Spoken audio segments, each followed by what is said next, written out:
Hello दोस्तों, welcome back. आज की मूवी पेंटिंग स्कैंडल के ऊपर है। फेक पेंटिंग की प्रोसेस देख के हम भी चकरा जाते हैं और एंड का ट्विस्ट तो कमाल का है, तो इसे एंड तक देखना। इंसेडाओंग सियोल के पास ऐसी जगह है जिसे कोरिया का चोर बाजार कह सकते हैं। यहाँ रास्ते पे क्या नहीं मिलता, मगर इस जगह की पहचान सिर्फ इतनी ही नहीं, यह कोरिया का आर्ट और कल्चर सेंटर भी है, क्योंकि यहाँ बहुत सारी आर्ट गैलरीज भी है। इसी एरिया में एक लेविश आर्ट गैलरी है, शैंडेक, जिसकी ओनर है बेला। मगर बेला का मेन बिजनेस अपनी गैलरी में रखी पेंटिंग्स बेचना नहीं, बल्कि चोरी की पेंटिंग्स को ब्लैक मार्केट में बेचना और नकली यानी फेक पेंटिंग्स बना के उन्हें असली सर्टिफाई करके बेचना, यही है। तो ऐसे ही एक ऑप्शन में एक पुरानी पेंटिंग ऑप्शन के लिए लाई जाती है, तो वहाँ बैठे लोगों के मोबाइल पे मैसेज आता है कि वो पेंटिंग नकली होने के चांसेस है। वो मैसेज पढ़ के सब हैरान होते हैं और ऑप्शन वहीं पे बंद किया जाता है। ये मैसेज भेजा होता है कैस्पर ने। कैस्पर पेंटिंग का एक्सपर्ट है और रिस्टोरेशन आर्टिस्ट भी, जिसमें उसका नाम भी है। तो अब उसी पेंटिंग की परख करने के लिए कैस्पर को बुलाया जाता है। कैस्पर पेंटिंग को एग्जामिन करके बताता है कि वह असली पेंटिंग की नकल है। कैस्पर बताता है कि कैनवास को ब्लीच किया गया है, जो मेथड 1945 में इंट्रोड्यूस की गई थी, और अगर ये पेंटिंग 150 साल पुरानी है तो ये कैसे पॉसिबल है। कैस्पर की बातें सुन के उस पेंटिंग का ओनर अच्छा खासा नाराज होता है, मगर कैस्पर के नॉलेज को चैलेंज करने की हिम्मत उसमें नहीं होती। फिर भी वो पेंटिंग ऑक्शन में खरीदी जाती है, क्योंकि ऐसी ऑक्शन में असल नकल की टेस्ट मायने नहीं रखती, खरीदने वाले का ईगो और स्टेटस मायने रखता है। यहाँ बेला को जापान के एंटिक मार्केट में 400 साल पुरानी एक हिस्टोरिकल पेंटिंग मिलती है, जिसका नाम ब्लॉसम ड्रीम है। एक एक्सपर्ट उसी पेंटिंग की जांच करके बेला को उस पेंटिंग के असली होने की गारंटी देता है, जिससे बेला काफी खुश होती है, क्योंकि उस पेंटिंग की इंटरनेशनल मार्केट में कीमत 40 मिलियन हो सकती है। मगर पेंटिंग नाजुक हालत में है, उसे रिस्टोर करना जरूरी है और ये काम आसान नहीं। तो बेला के सामने कैस्पर का नाम आता है। कैस्पर को गैम्बलिंग में अच्छा खासा कर्जा हुआ है, तो बेला उसका कर्जा चुकता करके अपने साथ काम करने के लिए राजी करती है। वो पुरानी पेंटिंग देख के खुद कैस्पर हैरान होता है, क्योंकि वो पेंटिंग पेंट में नहीं, इंक में बनाई गई है। पेंटिंग को रिस्टोर करने के कैस्पर 1 मिलियन डिमांड करता है, जो बेला उसे देने को तैयार होती है। मगर बेला की एक ही कंडीशन होती है, पेंटिंग को उसी की गैलरी के लॉक रूम में रिस्टोर किया जाए। बेला अपने देश की पुरानी हिस्टोरिकल पेंटिंग्स चोरी करके जापान के एक अमीर आदमी नाकामुरा को बेचने का काम भी करती है, जो एक देशद्रोही हरकत है। तो अब ये पेंटिंग भी नाकामुरा के पास ही जाने वाली है। नाकामुरा की अपनी खुद की कलेक्शन गैलरी है। नाकामुरा नहीं चाहता कि ब्लॉसम ड्रीम को कैस्पर रिस्टोर करे। उसके हिसाब से कैस्पर से भी अच्छे रिस्टोर करने वाले जापान में है, तो वह बेला पे नाराज है। अब इस पेंटिंग की खबर मीडिया को चलती है। कैस्पर मीडिया से कहता है कि पेंटिंग को रिस्टोर करने के लिए उसे 1 साल लगेगा। कोरिया के लोग चाहते हैं कि चूंकि वो पेंटिंग कोरिया के हिस्ट्री की धरोहर है, तो उसे देश में ही रहना चाहिए। बेला मीडिया के सामने प्रॉमिस करती है कि पेंटिंग को तैयार होने के बाद कोरिया की नेशनल म्यूजियम में रखा जाएगा। मगर उसके शैतानी दिमाग में कुछ अलग प्लान चल रहा है। रिस्टोरेशन के लिए एक स्पेशल लैब बनाई गई है, जहाँ बैठ के कैस्पर को काम करना है। मगर 400 साल पुरानी पेंटिंग को रिस्टोर करना उतना आसान नहीं। उस पीरियड के इंक के जैसी इंक बनानी पड़ती है। कैनवास की क्वालिटी अब क्या है वो परखना पड़ता है। मटेरियल खुद बनाना पड़ता है, ब्रश बनाने पड़ते हैं, और सबसे इम्पोर्टेंट बात, उस पेंटर की पेंटिंग बनाते वक्त क्या मेंटेलिटी थी ये जानना पड़ता है। कैस्पर इस सब में एक्सपर्ट है, तो वो प्रोसेस शुरू करता है। पेंटिंग के बारे में किसी को जानकारी नहीं, तो कैस्पर मीडिया के सामने उस पेंटिंग की हिस्ट्री बयान करता है। पेंटिंग को ब्योकांडो नाम के पेंटर ने 400 साल पहले बनाया था, जिससे पता चलता है कि वो पेंटिंग कितनी बेहद कीमती है। मगर इस पेंटिंग का जिक्र कहीं नहीं। कैस्पर बताता है कि वो इसलिए क्योंकि पिछले 400 साल से ये पेंटिंग गुमनामी में पड़ी थी। या इंसोडैंग के चोर बाजार में कुछ नॉर्थ कोरिया से पुरानी पेंटिंग्स आती है। बेला उन्हें देखते ही पहचान जाती है कि वो सब नकल है, तो वो उन्हें कबाड़ियों के भाव में खरीदती है।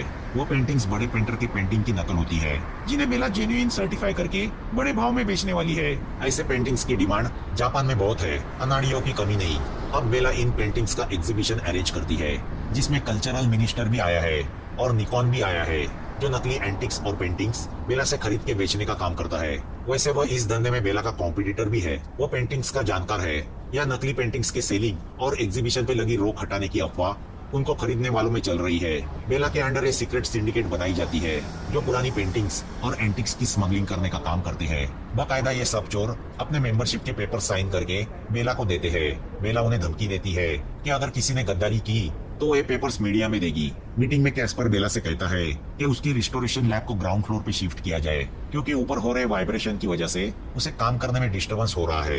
यहाँ शहर में किसी जगह कुछ लोग एंटिक्स को गोडाउन में शिफ्ट कर रहे हैं कि वहाँ पुलिस छापा मारती है। पुलिस की इस टीम को लीड कर रही है एनजी, जो एक ईमानदार और ओवर एक्टिव पुलिस ऑफिसर है। पकड़ा हुआ माल चेक किया जाता है तो पुलिस को पता चलता है कि वो माल चोरी का नहीं है, किसी ने उन्हें गलत इंफॉर्मेशन देके बेवकूफ बनाया है। दरअसल अपना असली माल बचाने के लिए बेला ने ही पुलिस को मिसलीड किया था।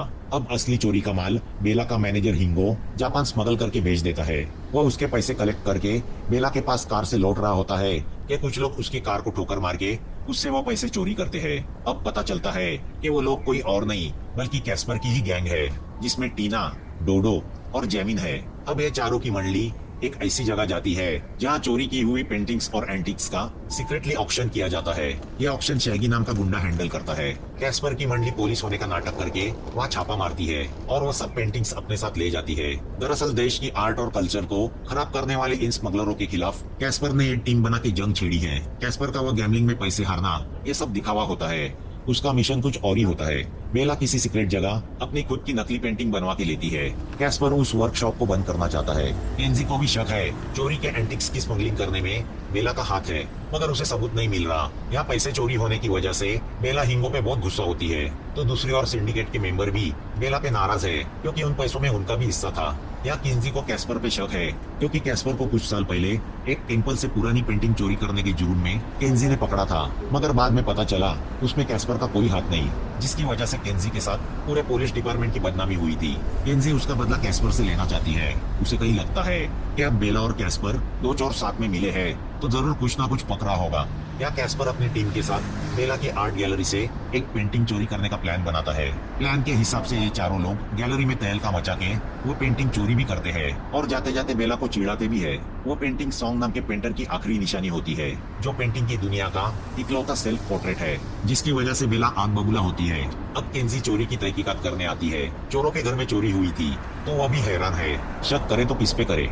हिंगो और बेला के असिस्टेंट को लगता है कि ये चोरी बेला का पब्लिसिटी स्टंट है, मगर बेला वो पेंटिंग चोरी होने की वजह से नाराज है क्योंकि उसने वो पेंटिंग सॉन्ग का मर्डर करके हासिल की थी। वो बेला की जीत की निशानी है। बेला को डर है कि अगर वो पेंटिंग ब्लैक मार्केट में बेची गई तो उसे कभी वापस नहीं मिलेगी। अब बेला निकॉन से कहती है कि वो किसी भी हालत में मालूम करे कि इस चोरी के पीछे कौन है और अब वो पेंटिंग कहाँ है। दूसरी ओर केंजी बेला का सर्च वारंट लेने चीफ के पास जाती है तो चीफ उसे बहुत कुछ सुनाता है। वो नहीं चाहता बेला जैसे हाई प्रोफाइल लोगों से दुश्मनी ली जाए, तो वह वारंट इशू करने से साफ इनकार करता है। तो यहाँ बेला को पता चलता है कि ब्लैक मार्केट में सॉन्ग के उस पेंटिंग का ऑक्शन होने वाला है, तो वो अपने ईगो को मेंटेन करने के लिए अपनी आइडेंटिटी छुपा के ब्लैक मार्केट से वो पेंटिंग $1 मिलियन में खरीदती है। अब पता चलता है कि ये चाल भी कैस्पर की थी। अब जैसे पेंटिंग से मिले पैसे शैगी को दिए जाते हैं, ये लोग शैगी से बेला की नकली पेंटिंग बनाने की फैक्ट्री का पता जान लेते हैं।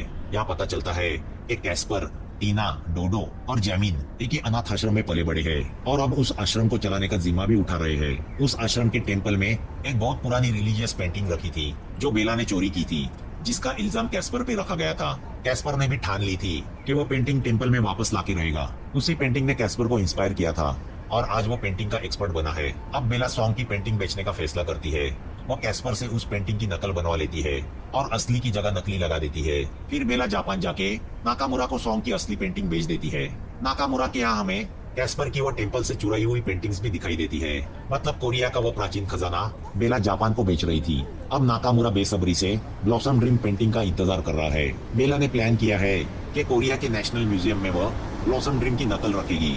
इसको क्या पता चलता है, या कैस्पर और उसकी टीम बेला के उस सीक्रेट वर्कशॉप पहुंचती है जहाँ फेक पेंटिंग्स बनाई जाती है। उस वर्कशॉप का इंचार्ज है मॉन्टी। मॉन्टी से पता चलता है कि अब वो और बेला एक दूसरे के दुश्मन है। अब कैस्पर मॉन्टी को पैसे देके उसे अपने प्लान में शामिल कर लेता है।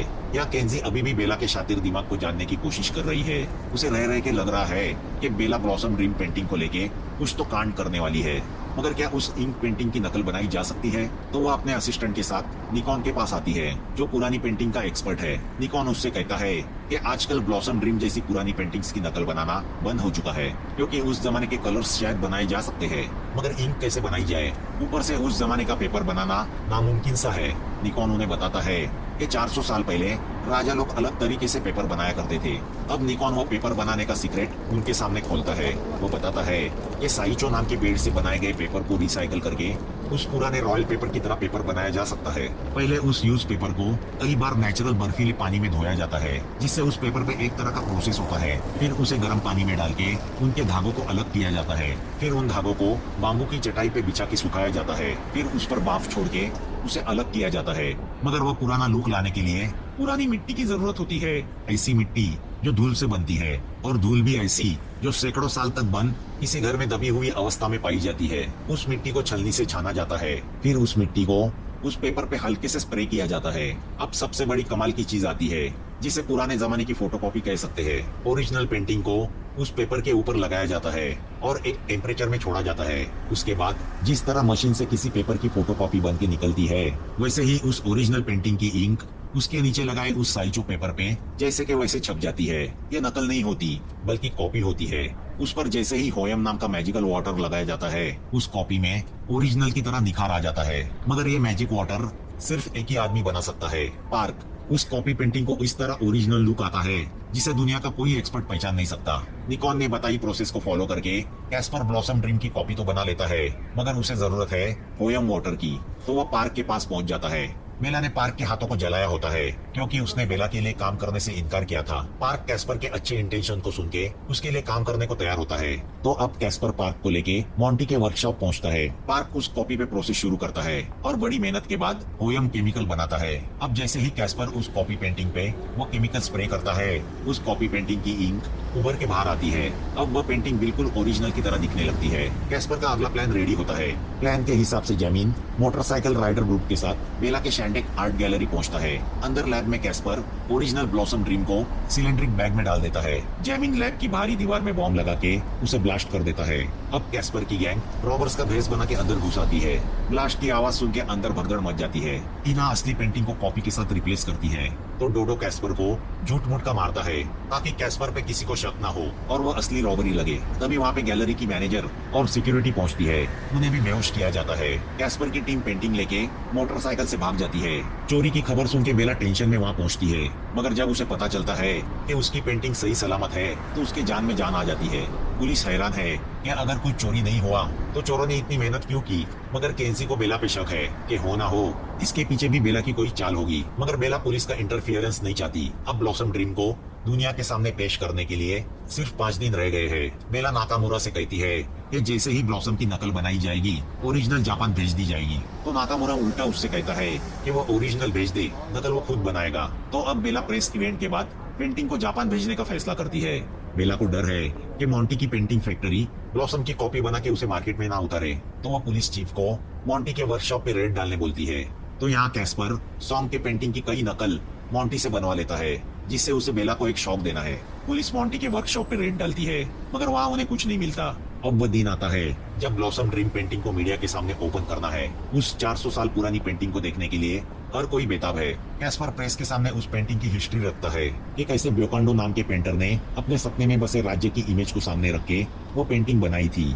अब पेंटिंग को मीडिया के सामने रखा जाता है। यहाँ बेला हिंगो को ऑर्डर देती है कि कैस्पर को मार दिया जाए और पेंटिंग को जापान भेजने का बंदोबस्त किया जाए। रात को बेला के गेस्ट जम के पार्टी करते हैं, जिसमें मिनिस्टर भी आया होता है। जैमिन और डोडो मिनिस्टर के लड़की के साथ वाले फोटो खींच लेते हैं। वहाँ हिंगो पेंटिंग को एक कंटेनर में छुपा के जापान भेज देता है। जापान में नाकामुरा उस पेंटिंग को मशीन में डाल के उसका कार्बन एनालिसिस करता है, तो उसमें इंक के कंटेंट कम पाए जाते हैं। मतलब वो ओरिजिनल पेंटिंग नहीं है, कॉपी पेंटिंग है। यहाँ रात को बेला गैलरी पहुँचती है तो देखती है गैलरी में सब जगह सॉन्ग के पेंटिंग की कलर कॉपीज लगाई गई है, जो कैस्पर ने मॉन्टी से बनवाई थी। वो देख के बेला शॉक होती है। बेला समझ जाती है कि ये कैस्पर का काम है। कैस्पर ने सॉन्ग की मौत का बदला लिया था। बेला ने सॉन्ग से उसकी ये पेंटिंग छीन के उसे मरने के लिए आग में छोड़ दिया था। तभी बेला को जापान से फोन आता है कि उसने जो पेंटिंग डिलीवर की है वो कॉपी है। तो अब नाकामुरा बेला को धमकी देता है कि उसे पेंटिंग नहीं मिली तो नतीजा बुरा होगा। बेला समझ जाती है कैस्पर ने उसे बेवकूफ बनाया है। कैस्पर बेला के गैलरी से चोरी की हुई उसकी सभी पर्सनल पेंटिंग्स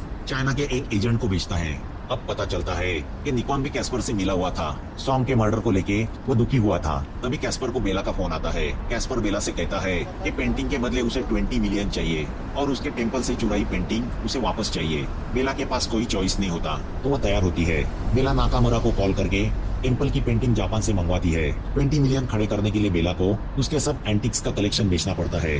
अब कैस्पर निकॉन के साथ मिलके सिंडिकेट के मेंबर से बेला के नकली पेंटिंग्स के डीलिंग के पेपर्स कलेक्ट करता है। कैस्पर वो पेपर्स केंजी को देता है। केंजी बेला की अरेस्ट ऑर्डर चीफ से निकलवाती है। या बेला हिंगो को पैसा देके बोलती है कि जैसे ही वो कैस्पर से पेंटिंग कलेक्ट करेगा वो उसे मार दे। बेला को न्यूज से पता चलता है कि पुलिस उसे ब्लॉसम पेंटिंग को जापान स्मगल करने के जुर्म में अरेस्ट करने आ रही है। तो बेला मिनिस्टर को हेल्प के लिए फोन करती है। मगर वो हेल्प करने से इनकार करता है क्योंकि जैमिन ने उसे उसके लड़कियों के साथ वाले फोटो मीडिया में देने की धमकी दी होती है। बेला हिंगो के साथ कैस्पर ने बताई जगह पे पहुंच जाती है, मगर दोनों में हाथापाई शुरू होती है। उसका फायदा उठा के बेला पेंटिंग और पैसे का बैग लेके भागती है। कैस्पर हिंगो को बेहोश करता है। भागती हुई बेला से जैमिन मोटरसाइकिल से आके पैसे की बैग चुराता है, तो अब बेला कार से पेंटिंग लेके भागती है, तो रास्ते में केंजी उसे रोक लेती है। बेला को अरेस्ट किया जाता है। कुछ दिन बाद कैस्पर बेला को मिलने जेल जाता है।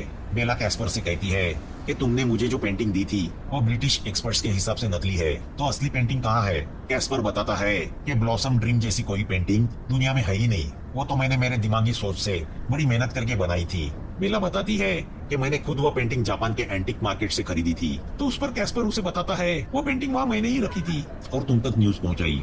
जिस आदमी ने उस पेंटिंग की ऑथेंटिफिकेशन की थी वो भी मेरा ही आदमी था। तुम्हारे दुश्मनों को साथ लेके मैंने तुम्हें फंसाया। टेम्पल की पेंटिंग वापस करने के लिए कैस्पर उसे थैंक्स कहता है। टेम्पल की पेंटिंग को उसकी जगह लगाया जाता है। बेला से हासिल किए हुए पैसे कैस्पर अनाथ आश्रम को डोनेट करता है। अब कैस्पर अपनी टीम के साथ चाइना पहुंचता है। वहाँ वो एक एजेंट से मिलता है। क्या कैस्पर कोई नई मिशन की तैयारी तो नहीं कर रहा? मूवी यहाँ खत्म होती है। इसका कोई भी दूसरा पार्ट